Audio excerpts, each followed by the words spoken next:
आदरणीय जनसमुदायहरू, हामीहरू राजनीतिक दल होइनौं, अभियान हौ, जनता र सत्यको आवाज हौ। हामीहरूले वैकल्पिक राजनीतिक शक्तिहरू एक हुनुपर्छ भनेर आवाज उठायौं, राष्ट्रिय एकताको लागि आह्वान गर्यौं। भ्रष्टाचार, व्यथिति, विसङ्गति, दण्डहीनता, दलालवाद विरुद्ध आवाज बुलन्द पार्यौं। जेनजी आन्दोलनका बारेमा बोल्यौं, संविधान संशोधनको बारेमा बोल्यौं, शासकीय स्वरूप परिवर्तनको बारेमा बोल्यौं। यो देशको भविष्य कोर्ने 2 दर्जन भन्दा बढी नयाँ कानूनका खाका प्रस्तुत गर्यौं। प्रत्यक्ष कार्यकारी सम्बन्धी प्रावधान अगाडि सार्यौं। निष्पक्ष स्वच्छ निर्वाचनको पक्षमा खम्बा बनेर उभियौं।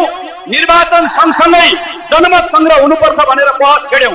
लाखौं जनताहरूलाई सत्य र परिवर्तनको पक्षमा जोड्न सफल भयौं। हाम्रो पुनर्जागरणको अभियान यति मात्रैमा रोकिँदैन।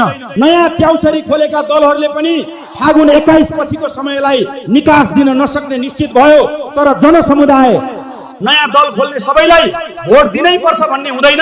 त्यसैले कुनै एउटा विश्वासिलो एक पार्टी छान्नुहोस्, 2/3 बहुमतले विजय गराउनुहोस्। र अन्त्यमा हामी दृढ छौं, सत्यले जित्नेछ, नेपालले जित्नेछ। यति भन्दै मेरो भनाइ यही टुङ्ग्याउँछु। जय राष्ट्र।